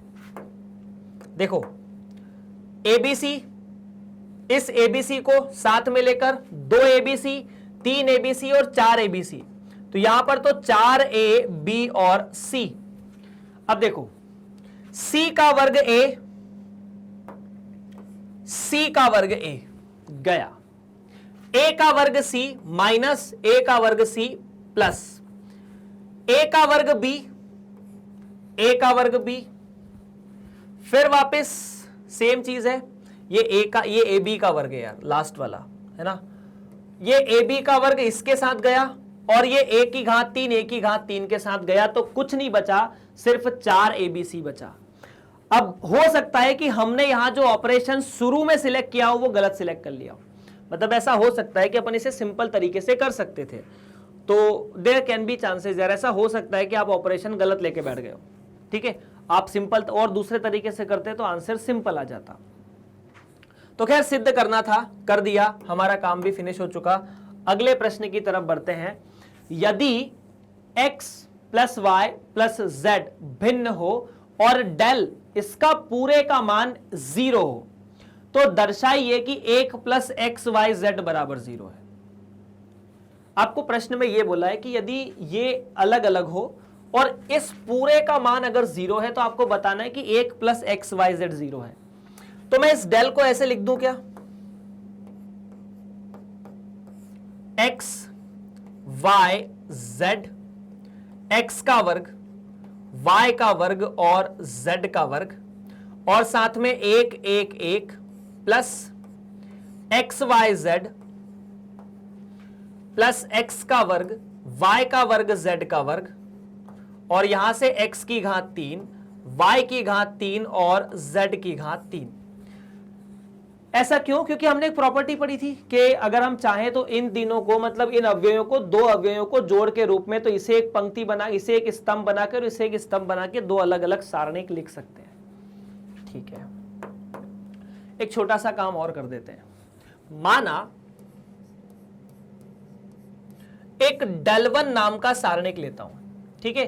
डेल1 नाम के सारणिक का मतलब इतना है कि इसे लिख सकते हैं x, x का वर्ग और 1, साथ ही साथ ये y, y का वर्ग और ये 1, साथ ही साथ ये z, z का वर्ग और ये 1। इतना है ये डेल नाम का सारणिक या डेल1 नाम का सारणिक। देखो क्या होगा, इस डेल को आप यहां तो डेल1 लिखोगे, प्लस क्या पहली पंक्ति में से आप x को बाहर निकाल सकते हो? सर निकाला। दूसरी पंक्ति में से आप y, सब दूर y दिख रहा है एक एक बार, और यहां तीसरी में आपको z दिख रहा है, बिल्कुल। तो यहां पर 1, यहां x और यहां x की घात 2, यहां 1, यहां y और यहां y की घात 2, ऐसे ही बचेगा।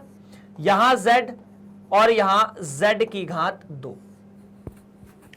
अब इसे देखो, यहां 1 1 1 है, यहां 1 1 1 है, यहां x y z है, यहां x y z है, यहां x का वर्ग y का वर्ग, यहां x का वर्ग y का वर्ग, मतलब चीजें सेम है। बस क्या लिखा है कि इस केस मतलब इसको अगर देखोगे बड़े गौर से तो ये del 1 के रूप में निरूपित किया जा सकता है। बस ये कि पंक्तियां आगे पीछे लिखी है, ये इसकी जो पंक्तियां हैं वो आगे पीछे, मतलब इसके जो स्तंभ है, जैसे ये इसका तीसरा स्तंभ है वो पहला बन गया, जो इसका जो इसका पहला स्तंभ था वो इसका दूसरा है, जो इसका दूसरा स्तंभ है वो तीसरा है। तो एक छोटी सी ट्रिक भी है कि आपने इसका पहला स्तंभ लिखा जो C1 है, दूसरा C2 है और तीसरा C3 है। अब इसके स्तंभ को लिखने की कोशिश करो इसके रूप में, जैसे इसका स्तंभ ये C3 था तो ये C3 पहले आ गया, तो आपने लिखा कि C3 पहले आया। उसके बाद ये वाला स्तंभ कौन सा है, ये C1 है, तो ये C1 यहां आ गया, तो C1 यहां आ गया, और उसके बाद ये C2 था जो यहां आ गया। अब देखो यहां 1 के बाद 2, 2 के बाद 3 है, क्या यही सीक्वेंस फॉलो आ रहा है, 1 2 3 1 2 3 1 2 3, तो 1 2 और 3, मतलब 1 के बाद 2 और 2 के बाद आप 3 मान सकते हैं, तो यहां पर मान दोनों का सेम होगा। पर ये ट्रिक है, मतलब बेसिकली आप इसे एमसीक्यूज के लिए, बहुविकल्पी के लिए अप्लाई कर सकते हो। हम इसे del 2 मान लेते हैं, और del 2 को मैं लिख सकता हूं कि ये 1 है, ये x है, ये x का वर्ग है, ये 1 है, ये y है, ये y का वर्ग है, ये 1 है, ये z है, ये z का वर्ग है। अब इसे del 1 के रूप में लिखना है, तो कैसे लिखोगे देखो फटाफट। आपने सबसे पहले C1 को C2 से बदला, ये C1 है, ये C2 है, क्योंकि यहां आगे x लेकर आना है, तो पहले मैं C1 को C2 से बदलता हूं। तो अगर मैं ऐसी बात करूं del 2, तो यहां पर आएगा, देखा क्या आएगा, C1 को C2 से बदला जाएगा। और आपको पता है कि अगर आप एक स्तंभ को दूसरे स्तंभ से बदलते हैं, एक पंक्ति को दूसरी पंक्ति से बदलते हैं, चाहे स्तंभ को बदलो या पंक्ति को बदलो, तो आगे एक माइनस का चिन्ह लगा देना होता है, ठीक है। अब इसके बाद मैं एक काम करता हूं ना, अब C2 को फिर से C3 से बदल देता हूं, C2 मतलब ये वाला और C3 मतलब ये वाला। तो अगली स्टेप में मैं C2 को C3 से बदल रहा हूं, मैंने C2 को C3 से बदला, तो ये del 2 कितना आएगा देखो फटाफट। यहां तो x y z, इसे इधर लाओगे तो x का वर्ग, y का वर्ग और z का वर्ग, और यहां पर ये बन जाएगा 1 1 1। और अगर गौर करो तो x y z x का वर्ग, y का वर्ग, z का वर्ग 1 1 1। और देखो ध्यान से, यहां माइनस था, फिर से स्तंभ को स्तंभ से बदलने से एक और माइनस आएगा, और माइनस माइनस आपस में एक दूसरे को खत्म कर देंगे। तो इससे मतलब तो ये मिला कि del 2 जो है वो del के बराबर है, del 1 के बराबर है। तो यहां से आपका जो del है वो ऐसा आया, del 1 plus X Y Z गुणा del 1, ऐसा लिख दिया सर। एक समीकरण बनता हुआ इस केस में, गौर से देखो, समीकरण यह है कि del बराबर del 1 प्लस एक्स वाई और z साथ में del 1। और del 1 क्या है, एक सारणिक है। सारणिक का मतलब एक संख्या होता है, और संख्या में आप कॉमन निकाल सकते हैं। तो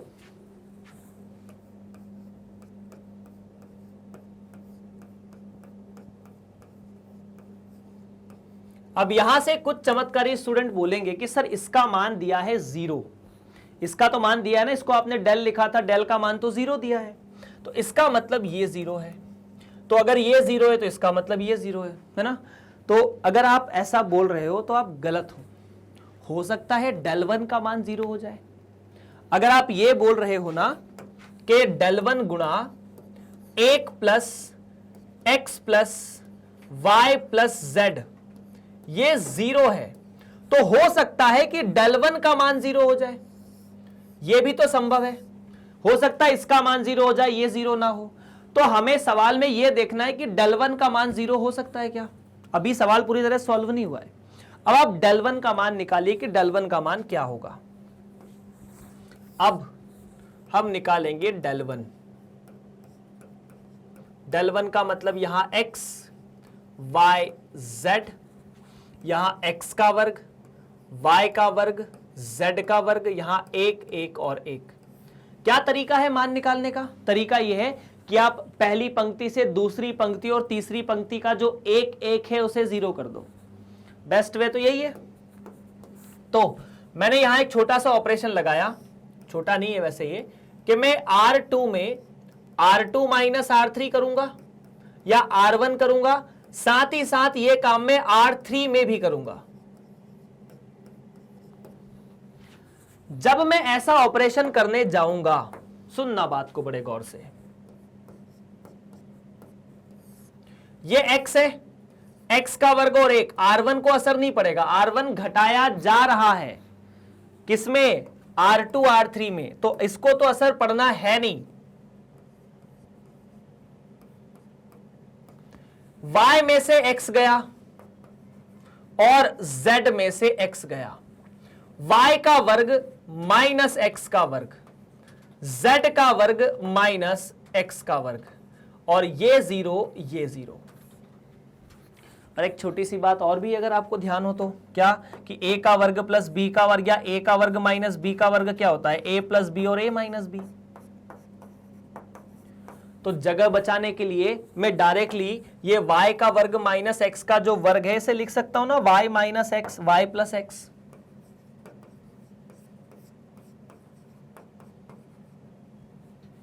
और यहां से z माइनस x और z प्लस x।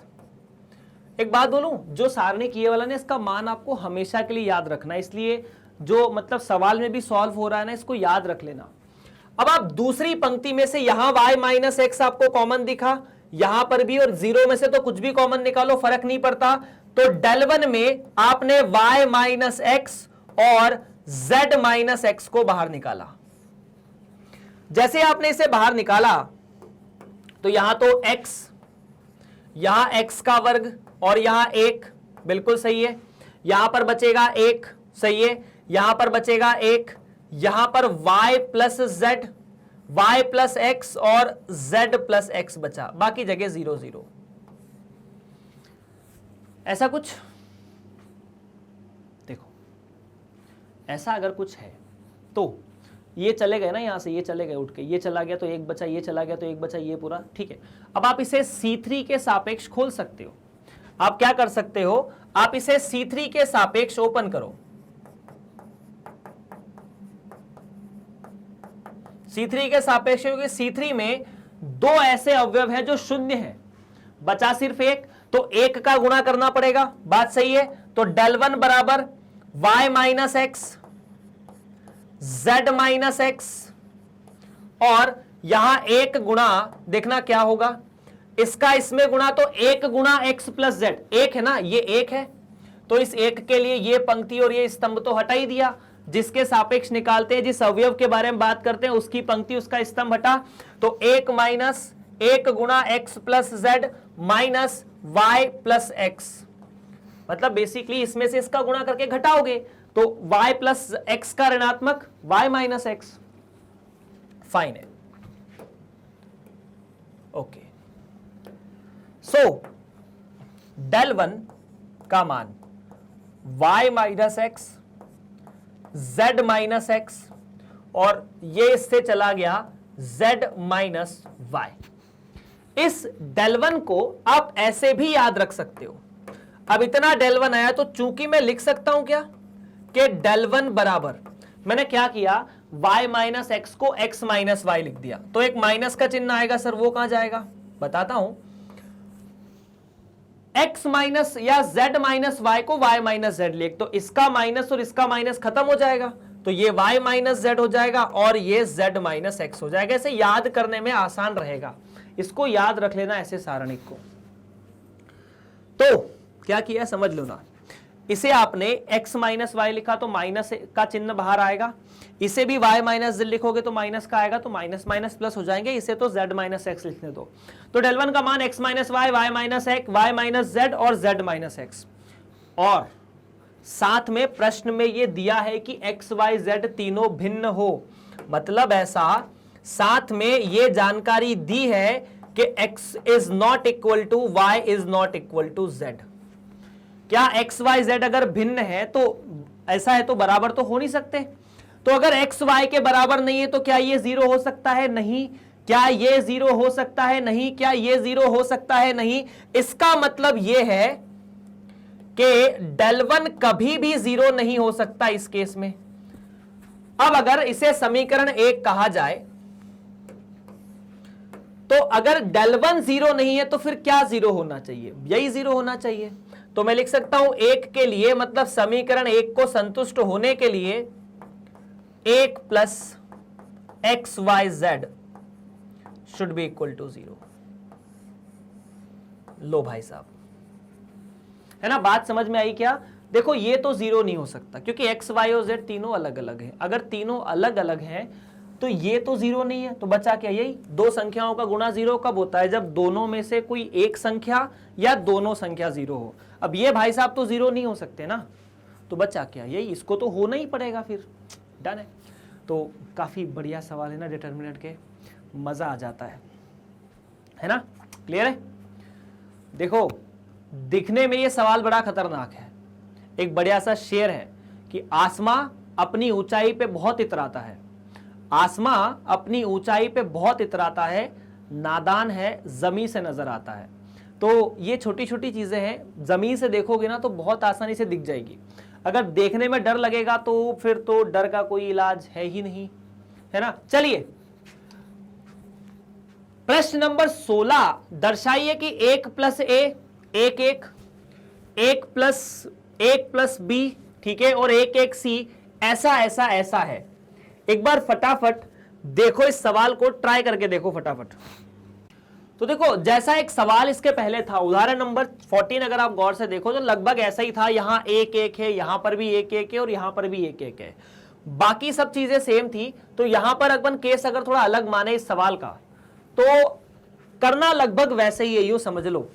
क्या करना है, आप सबसे पहले इसमें से इसे घटाकर इसे शून्य करने की कोशिश करो, या तो इसे करो या इसे करो, फर्क नहीं पड़ता। और अगर दोनों में करो तो बहुत अच्छी बात है। तो मैं यहां पर क्या करने जा रहा हूं, यह है स्तंभ नंबर एक, यह स्तंभ नंबर एक है, कॉलम नंबर 1, यह कॉलम नंबर 2 और यह कॉलम नंबर 3। तो अगर आप इसे डेल मानते हैं तो मैं एक छोटा सा ऑपरेशन परफॉर्म करने जा रहा हूं जिसे आप बड़े गौर से सुनना। ऑपरेशन है कि कॉलम नंबर 1 में मैं column number 1 minus column number 3 कर दूं और कॉलम नंबर 2 में मैं column number 2 minus column number 3 कर दूं।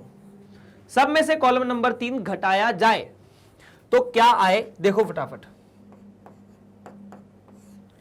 एक प्लस ए में एक गया तो ए बचा, एक में से एक गया तो 0 और एक में से एक माइनस सी गया तो माइनस सी।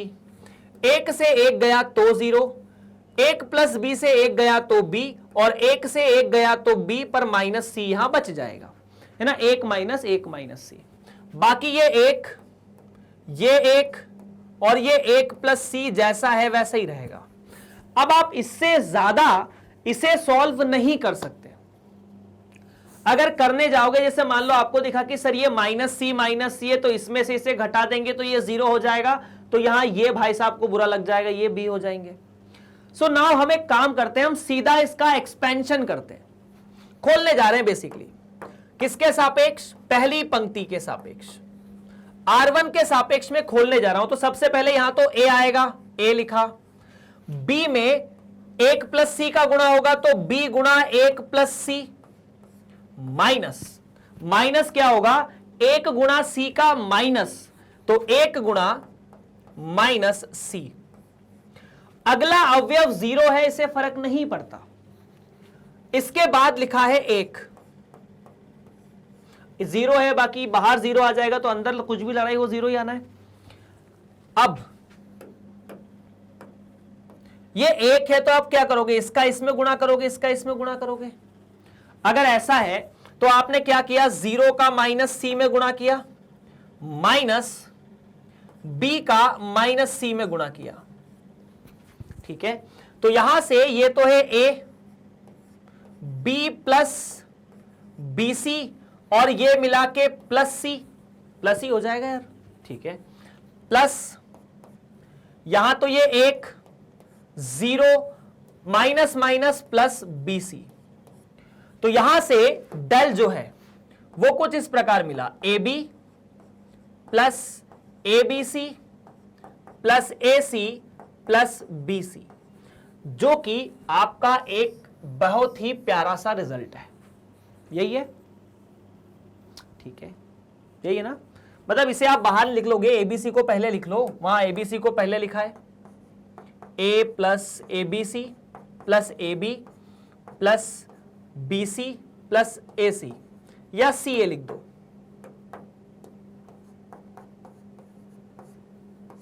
ठीक है, अगर आप, ये पहला वाला रिजल्ट है जो सिद्ध हो चुका है, अगर इसी में से आप एबीसी को बाहर निकाल लेते हैं, कॉमन निकाल लेते हैं, अगर आप यहीं से एबीसी को बाहर निकाला तो एबीसी को बाहर निकाला, या फिर ऐसे समझो कि इस एबी में आपने अंश और हर में सी का गुणा कर दिया। मैंने यहां पर एबी में अंश और हर में सी का गुणा किया तो यहां पर तो सी आया, यहां पर एबीसी बनाने के लिए ऊपर नीचे ए का गुणा करना पड़ेगा, तो आपने ए का गुणा कर दिया, तो क्या बचा, एबीसी और नीचे आपको ए का गुणा करना पड़ेगा। नेक्स्ट है एसी या सीए, इसमें आपने ऊपर नीचे बी का गुणा कर दिया क्योंकि आपको बी चाहिए था। ऐसा चलेगा। अब एबीसी बाहर निकाल लो, हो गया सॉल्व। डेल बराबर एबीसी, अगर एबीसी में से एबीसी गया तो 1 plus 1/c 1/a plus 1/b, यही है जो आपको लाना चाहिए था, 1/a plus 1/b plus 1/c plus 1 गुणा एबीसी। तो ये दूसरा रिजल्ट है यार, देखो ये कितनी आसानी से सरल हो चुका है, सिंपल हो चुका है, हल हो चुका है। चलिए प्रश्न यहां पर समाप्त है, प्रश्न के साथ ये कहानी पूरी समाप्त है और इसके साथ ये लेक्चर समाप्त है। आप इस वीडियो को मैग्नेट ब्रेन्स हिंदी के ऑफिशियल यूट्यूब चैनल पर देख रहे हैं, जहां पर आपको ये वीडियो पूरी तरह से फ्री दिखाया जा रहा है, और इसे आप मैग्नेट ब्रेन्स के ऑफिशियल वेबसाइट पर भी देख सकते हैं। गूगल पर जाइए www.magnetbrains.com, उसमें हिंदी माध्यम का चयन कीजिए और कक्षा 12वीं, अगर आप 12वीं के हैं तो, बाकी 11वीं 10वीं क्लास भी है, उसमें आप गणित विषय का चयन करेंगे, बाकी विषय भी है आपको जो पढ़ना है। गणित विषय का चयन किया तो आपके सामने सारे अध्याय खुल के आ जाएंगे, जिस अध्याय पे क्लिक करोगे, जिस अध्याय पे भी क्लिक करोगे उसके सारे वीडियो आपके सामने आ जाएंगे, जिस वीडियो पे क्लिक करोगे वो चलना शुरू हो जाएगा। बाकी आपको पता है कि 7वीं से लेकर 12वीं तक आपको समस्त विषय पूरी तरह से फ्री पढ़ाए जाते हैं, किसी भी विद्यार्थी को कोई भी पैसा देने की आवश्यकता नहीं है, सब कुछ फ्री है। बस इस वीडियो को लाइक करो, सब्सक्राइब और शेयर करो अपने दोस्तों के साथ। आप सभी का बहुत बहुत धन्यवाद।